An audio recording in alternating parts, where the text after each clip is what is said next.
40,000 करोड़ रुपए सरकार ने खर्च किए थे गंगा की सफाई करने के लिए 2023 तक। 2024 तक ये नंबर 40,000 करोड़ रुपए से ऊपर जा चुका है। लेकिन क्या रिजल्ट निकला उसका? अगर ये पानी नहाने लायक तक नहीं है तो क्या कोई सफाई हुई भी है यहाँ पर? अस्सलामुअलैकुम एवरीवन, कैसे हैं आप सब लोग। जैसे कि आप सबको पता है कि महाकुंभ में जो भी घटनाएं हुई हैं, जो भी प्रॉब्लम्स हुई हैं, उसको सरकार छुपाने की कोशिश कर रही है। इतने सारे लोगों ने अपनी जान गंवाई है, हमारे देश की संपत्ति का नुकसान भी हुआ है। ये जो वीडियो है जिस पे हम रिएक्शन देने वाले हैं, ये आपको ऑलरेडी पता होगा, ध्रुव राठी की वीडियो है। स्टार्ट टू एंड तक पूरा देखिएगा और इसको शेयर भी ज़रूर करिएगा। Let's start this video. नमस्कार दोस्तों, पिछले कुछ हफ्तों में महाकुंभ ने करोड़ों लोगों को अपनी ओर आकर्षित किया। इसे दुनिया की लार्जेस्ट ह्यूमन गैदरिंग कंसिडर किया जाता है। सरकारी डेटा की माने तो 50 करोड़ से ज्यादा देशवासी यहां पर आए। करोड़ों लोग जिन्होंने गंगा में पवित्र स्नान करके अपनी अटूट आस्था को प्रकट किया। लेकिन क्या यहां सरकार ने सबकी आस्था के साथ धोखा किया है? मुझे नहीं लगता ये बताने की जरूरत है कि गंगा नदी की किस हद तक पूजा करी जाती है हिंदू धर्म में। गंगोत्री, ऋषिकेश, हरिद्वार, बनारस, कितनी ही हिंदू पिलग्रिमेज साइट्स इस नदी के किनारे बसी हैं। और इलाहाबाद, जिसे प्रयागराज का नाम दिया गया है, जहां गंगा और यमुना नदी का संगम होता है, वहीं 12 साल बाद महाकुंभ मेला ऑर्गेनाइज कराया गया। जिस गंगा में लोगों ने स्नान किया उसे करोड़ों हिंदू अपनी मां मानते हैं, प्यार से गंगा मैया कहते हैं।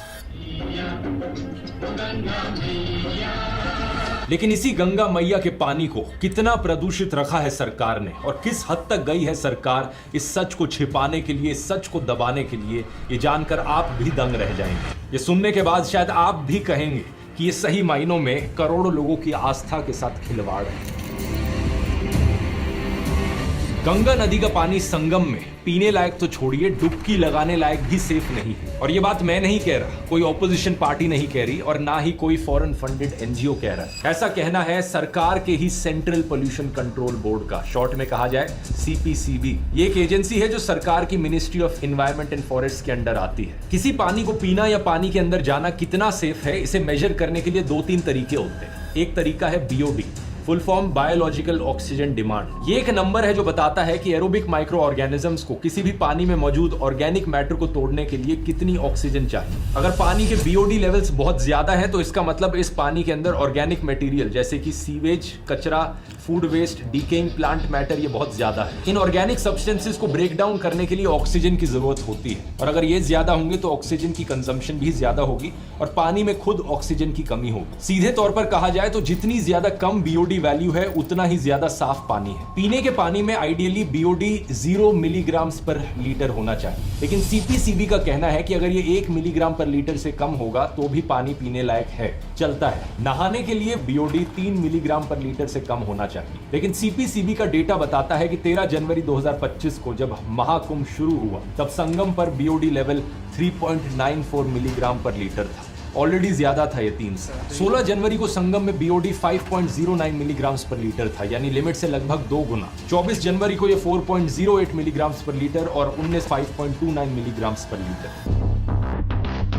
इसी तरह सीपीसीबी ने नेशनल ग्रीन ट्रिब्यूनल को दी गई अपनी रिपोर्ट में बताया कि महाकुंभ की सभी मॉनिटर्ड लोकेशंस पर फीकल कॉलीफॉर्म बैक्टीरिया भी मैक्सिमम लिमिट से ज्यादा था। ये दूसरा तरीका है पानी में गंदगी मेजर करने का। फीकल कॉलीफॉर्म एक तरह के बैक्टीरिया का टाइप है जो इंसानों और जानवरों की फीसीज में पाए जाते हैं। फीसीज का मतलब मल या शौच। जब लोग लैट्रीन करते हैं तो उसमें फीकल कॉलीफॉर्म बैक्टीरिया की बहुत ज्यादा हाई मात्रा मौजूद होती है, इसलिए एक अच्छा इंडिकेटर है वाटर क्वालिटी टेस्ट करने के लिए। 2004 में मिनिस्ट्री ऑफ अर्बन डेवलपमेंट द्वारा बनाई गई एक कमेटी ने कहा कि फीकल कॉलीफॉर्म का डिजायरेबल लेवल है 500 MPN पर 100 ml और मैक्सिमम लेवल है 2500 MPN पर 100 ml। MPN का मतलब है यहाँ पर मोस्ट प्रोबेबल नंबर। ये एक मेजर करने का तरीका है। MPN पर 100 ml की यहाँ यूनिट्स। तो नहाने लायक पानी के लिए किसी भी हालत में 2500 से ज्यादा फीकल कॉलीफॉर्म कंटेंट नहीं होना चाहिए। वर्ल्ड हेल्थ ऑर्गेनाइजेशन के स्टैंडर्ड्स और भी स्ट्रिक्ट हैं। उनका कहना है कि अगर पानी पीने लायक हो तो उसमें 0 MPN पर 100 ml का फीकल कोलिफॉर्म होना चाहिए। आइडियली बिल्कुल भी नहीं होना चाहिए ये बैक्टीरिया पानी में, लेकिन एट वर्स्ट नहाने लायक होने के लिए यहाँ हम 2500 की लिमिट मान लेते हैं। महाकुंभ में फीकल कोलिफॉर्म कंटेंट कितना था, यहाँ CPCB की वेबसाइट देखिए जरा। 20 जनवरी को संगम में इसका लेवल 49,000 MPN पर 100 ml पाया गया। यमुना नदी का पानी संगम 2500 की जगह 49,000 1000 MPN पर 100 ml पाया गया। 4 फरवरी को गंगा नदी शास्त्री पुल पर 11,000 MPN, संगम पर 7,900 MPN। सरकारी वेबसाइट है, मेरी बातों पर यकीन नहीं होता तो इस वेबसाइट का लिंक नीचे डिस्क्रिप्शन में है, खुद जाकर डेटा को देख सकते हैं। ये डेटा बहुत ज्यादा ऊपर नीचे होकर वेरी कर रहा है। यहाँ इस बात का ध्यान रखिए कि सरकार ने महाकुंभ के दौरान कई बार फ्रेश वाटर रिलीज किया ताकि पॉल्यूशन को डाइल्यूट किया जा सके। गंगा नदी को साफ नहीं किया, टेम्परेरली गंदगी को छिपाने के लिए, उसे डाइल्यूट करने के लिए साफ पानी डाला गया नदी में। इन आर्टिकल्स को देखिए, जो सीवेज ड्रेन्स नदी में बह रही हैं, असल में वहां से ये फीकल कोलिफॉर्म आ रहा है। जैसे कि जोंधवाल ड्रेन जिसमें फीकल कोलिफॉर्म की मात्रा 92 लाख MPN पर 100 ml थी। इसी तरह राजापुर ड्रेन और सलोरी ड्रेन में इसकी मात्रा 34 लाख MPN से ज्यादा थी। CPCB ने सीधे तौर पर कहा कि जितनी भी जगहों पर मॉनिटरिंग हुई उन सभी जगहों पर नदी का पानी नहाने लायक नहीं था। अब यहाँ पर एक और सरकारी बॉडी की इन्वॉल्वमेंट है, NGT यानी कि नेशनल ग्रीन ट्रिब्यूनल, जो पार्लियामेंट के एक्ट से बनी हुई एक बॉडी है जिसको एनवायरमेंटल डिस्प्यूट से रिलेटेड मामले सुनने और सॉल्व करने की पावर है। NGT ने उत्तर प्रदेश के पोल्यूशन कंट्रोल बोर्ड से पूछा कि क्या ये पानी सेफ है, तो उसने जवाब दिया कि एक पुल को छोड़कर बाकी सब जगह पर गंगा और यमुना का पानी नहाने लायक। जब NGT ने इसका सबूत मांगा तो रिपोर्ट के तौर पर पुराने वाटर सैंपल्स की रिपोर्ट पकड़ा दी गई उन्हें। ये सैंपल्स महाकुंभ शुरू होने से पहले 12 जनवरी के थे। यूपी पोल्यूशन कंट्रोल बोर्ड की 250 पेज की रिपोर्ट में कहीं भी फीकल कोलिफॉर्म पर कोई जानकारी नहीं। 20 फरवरी को NGT ने इस बात पर यूपी पोल्यूशन कंट्रोल बोर्ड को फटकार भी लगाई और पूछा कि अगर ये नया डेटा ही नहीं है तो हमारा टाइम क्यों वेस्ट कर रहे हैं, इतना बड़ा डॉक्यूमेंट फिर क्यों फाइल की। इस बात पर यूपी पोल्यूशन कंट्रोल बोर्ड ने कहा कि हमारे पास रीसेंट वाटर सैंपल्स भी हैं और जल्द ही इन पर बेस्ड रिपोर्ट भी देंगे। लेकिन सवाल यहाँ पर ये उठता है, पहले क्यों नहीं दी रिपोर्ट। इस आधार पर इन्होंने कहा कि गंगा का पानी नहाने लायक है। यूपी के पोल्यूशन कंट्रोल बोर्ड पर दोस्तों गंगा की वाटर क्वालिटी चेक करने के लिए अनसाइंटिफिक मेथड्स इस्तेमाल करके गलत रिपोर्ट्स देने का भी आरोप लगा है। सेम जगह से जहां से इन्होंने सैंपल्स लिए थे, इनके बाद IIT वाराणसी और बनारस हिंदू यूनिवर्सिटी ने भी सैंपल्स लिए और रिजल्ट्स में अंतर देखने को मिला। इसी चीज को लेकर 2022 में इलाहाबाद हाई कोर्ट ने इन पर सवाल भी उठाए थे। आपको ये समझना होगा कि ये कोई मजाक की बात नहीं है। इतने पॉल्यूटेड पानी में नहाने से स्किन डिजीजेस, गैस्ट्रोइंटेस्टिनल इन्फेक्शंस और बाकी हेल्थ प्रॉब्लम्स हो सकती है। स्पेसिफिकली अगर फीकल कोलिफॉर्म कंटेंट ज्यादा होता है पानी में तो इस पानी से आपको कोलेरा, हैजा हिंदी में जिसे कहा जाता है, टाइफॉइड और हेपेटाइटिस जैसी बीमारियां हो सकती हैं। 2022 की CPCB की रिपोर्ट के अनुसार तो इंडिया में जितने भी वाटरबॉर्न डिजीजेस हो रहे हैं 70% बीमारियों के पीछे कारण सिर्फ नदियों का ये वाटर पोल्यूशन है। महाकुंभ के बाद भी ऐसी कुछ रिपोर्ट सामने आई है। दिल्ली के इंद्रप्रस्थ अपोलो हॉस्पिटल के एक सीनियर कंसल्टेंट ने ANI को बताया कि कुंभ से लौट रहे लोगों में मेडिकल प्रॉब्लम्स देखी जा रही हैं। लूज मोशंस और वॉमिटिंग जैसी कई दिक्कतों के साथ लोग हॉस्पिटल आ रहे हैं। उन्हें ऐसा बुखार भी आ रहा है जिसका ओरिजिन नहीं पता। डॉक्टर ने कहा कि कुंभ से लौटे लोगों में सांस से रिलेटेड दिक्कतें भी देखने को मिल रही हैं। अब ये सब सुनकर कुछ लोगों का रिएक्शन होता है कि लेकिन हम भी तो गए थे कुंभ में, हमने भी डुबकी लगाई, हमने पानी पिया, हमें तो कुछ हुआ नहीं, हम तो हेल्दी और फिट हैं। ये वही बात हो गई कि भाई मेरे दादा नाना तो रोज सिगरेट पिया करते थे लेकिन वो तो 100 साल की उम्र तक जिए, इसका मतलब सिगरेट पीना हानिकारक नहीं है। जो फैक्ट्स हैं उन्हें आइसोलेटेड केसेस के आधार पर गलत साबित नहीं किया जा सकता। ये सरकार के लिए बहुत शर्म वाली बात है कि उन्होंने करोड़ों लोगों को यहाँ पर बेवकूफ बनाया, लोगों के साथ झूठ कहा कि ये पानी पीने लायक है, पानी नहाने लायक है। 2014 में बड़े भावुक होकर नरेंद्र मोदी ने कहा था कि गंगा मैया ने मुझे बुलाया है। न मुझे किसी ने भेजा है न मैं यहाँ आया हूँ, मुझे तो माँ गंगा ने बुलाया है। 10 साल हो गए सरकार को नमामि गंगे प्रोजेक्ट लॉन्च किए हुए। 33,000 करोड़ रुपए सरकार ने खर्च किए थे गंगा की सफाई करने के लिए 2023 तक। 2024 तक ये नंबर 40,000 करोड़ रुपए से ऊपर जा चुका है। लेकिन क्या रिजल्ट निकला उसका? अगर ये पानी नहाने लायक तक नहीं है तो क्या कोई सफाई हुई भी है यहाँ पर? ये पैसा सिर्फ करप्शन में तो नहीं उड़ा दिया गया, और सफाई करना तो बहुत दूर की बात है। सफाई नहीं हुई तो कोई भी समझदार पॉलिटिशियन कहेगा कि माफ करना, मैं साफ नहीं कर पाया। लेकिन इस सरकार की बेशर्मी इतनी ज्यादा है कि ये मानने को ही तैयार नहीं है कि गंगा नदी प्रदूषित है। उत्तर प्रदेश के मुख्यमंत्री आदित्यनाथ ने कहा कि संगम का पानी पीने और नहाने दोनों के लिए ठीक है। संगम का जल स्नान करने लायक भी है और आचमन करने लायक भी है। इन्होंने इस फीकल बैक्टीरिया होने की बात को नजरअंदाज कर दिया। इन्होंने कहा कि UP pollution control board regularly पानी की क्वालिटी चेक कर रहा है और 20 फरवरी को बीओडी लेवल्स 3 से कम थे। उत्तर प्रदेश जो पॉल्यूशन कंट्रोल बोर्ड है, आज की जो उनकी रिपोर्ट है कि संगम और उसके आगे पीछे जो बीओडी है वो 3 या उससे कम है। लेकिन 20 फरवरी को ही एनजीटी ने यूपी पोल्यूशन कंट्रोल बोर्ड को पुराना डेटा देने पर फटकार लगाई थी और जब सरकार यहां पर मुंह दिखाने लायक नहीं बची तो इन्होंने इससे बदतर एक और चीज कर दी। एक प्रेस रिलीज जारी करते हैं ये, जिसमें कहते हैं कि साइंटिस्ट डॉक्टर अजय सोनकर की एक रिपोर्ट आई है और इस रिपोर्ट के अनुसार संगम समेत 5 घाटों के पानी का टेस्ट करके एक रिसर्च की गई है जिसमें सामने आया है कि सारे पानी में कोई बैक्टीरियल ग्रोथ नहीं है। इस रिपोर्ट में कहा गया कि गंगा के पानी की सेल्फ प्यूरिफाइंग प्रॉपर्टीज है। गंगा में 1100 प्रकार के बैक्टीरियोफेजेस होते हैं जो नेचुरली पानी को साफ करते रहते हैं। बैक्टीरियोफेजेस असल में नेचुरल वायरसेस होते हैं जो हार्मफुल बैक्टीरिया को खत्म करते हैं। ये बात सच है। 2021 के द हिंदू में छपे इस आर्टिकल को देखिए। इसके हिसाब से एक रिसर्च की गई थी, assessment of water quality and sediment to understand special properties of river Ganga, और इस रिसर्च में गंगा के पानी में 1100 तरह के बैक्टीरियोफेज होने की बात की गई। ये बात भी कुछ हद तक सच है कि गंगा के पानी में सेल्फ क्लीनिंग प्रॉपर्टीज है, जैसे कि 2020 की ये रिसर्च बताती है। लेकिन इसी के साथ ये रिसर्च ये भी कहती है कि पोल्यूशन लोड इतना ज्यादा बढ़ चुका है कि अब गंगा की सेल्फ क्लीनिंग प्रॉपर्टीज प्रदूषण के सामने काम नहीं कर पा रही, वो सफिशिएंट नहीं है पोल्यूशन लोड को संभालने के लिए। अजय सोनकर की सो कॉल्ड रिसर्च के बारे में इस चीज का क्या कहना है? कुछ नहीं कहा जा सकता क्योंकि ये रिसर्च आपको कहीं मिलेगी नहीं। जितनी भी न्यूज रिपोर्ट्स इसके बारे में पब्लिश हुई हैं उनमें से किसी में भी नहीं लिखा कि ये रिसर्च कहाँ पब्लिश हुई है, इसके आंकड़े क्या है। ना ही किसी जर्नल में अजय सोनकर की सो कॉल्ड रिसर्च का मेंशन दिखता है। 2023 में आईआईटी दिल्ली के रिसर्चर्स ने journal of environmental chemical engineering में एक पेपर पब्लिश किया था जिसके लिए इन्होंने गोमुख से लेकर अलग अलग जगहों से गंगा के पानी के 16 सैंपल्स लिए और इन्होंने पाया कि इस पानी में बीमारी फैलने वाले काफी बैक्टीरिया हैं। अगर बैक्टीरियोफेजेस बड़े नंबर्स में प्रेजेंट भी हैं तो भी वो हार्मफुल माइक्रोब्स को पूरी तरह खत्म नहीं कर पा रहे हैं। जाहिर सी बात है, यहाँ पर सवाल उठता है, सरकार की यहाँ पर बेइज्जती हो रही थी तो क्या सरकार ने सिर्फ अपनी इज्जत बचाने के लिए ये अजय सोनकर वाली सो कॉल्ड रिसर्च को मीडिया में परोस दिया? क्या ये सिर्फ लोगों को गुमराह करने का एक और तरीका है? क्रोनोलॉजी देखिए यहाँ पर। एनजीटी की फटकार लगते ही तुरंत बाद 20 फरवरी को अजय सोनकर ने ये रिसर्च के बारे में बताया, लेकिन उन्होंने ये नहीं बताया कि ये कहाँ छपी है। 21 फरवरी को अगले ही दिन यूपी गवर्नमेंट ने इस रिसर्च की एक प्रेस रिलीज भी बना दी और 22 फरवरी को बीजेपी आईटी सेल के हेड अमित मालविया ने इसे कोट करके ट्वीट भी कर दिया। 2 दिन के अंदर अंदर ये so called research WhatsApp university पर हर जगह फैला दी गई। असलियत में एक साइंटिफिक रिसर्च को पब्लिश होने में 3 से 6 महीने का समय लगता है क्योंकि उसे पीयर रिव्यू किया जाता है, यानी कि कोई और साइंटिस्ट एक साइंटिस्ट के काम को चेक करता है देखने के लिए कि कहीं कोई गलती तो नहीं हुई। अजीब बात तो यह है कि सरकार खुद की एजेंसीज के दिए हुए डेटा को मना करके किसी साइंटिस्ट की अनजान रिसर्च को मीडिया में परोस रही है। और सवाल तो यहां पर यह भी उठता है कि अगर अपने आप ही बैक्टीरियोफेजिस से गंगा का पानी साफ हो जाता है तो मोदी सरकार ने यहां पर 40,000 करोड़ रुपए नमामि गंगे पर क्यों खर्च किए?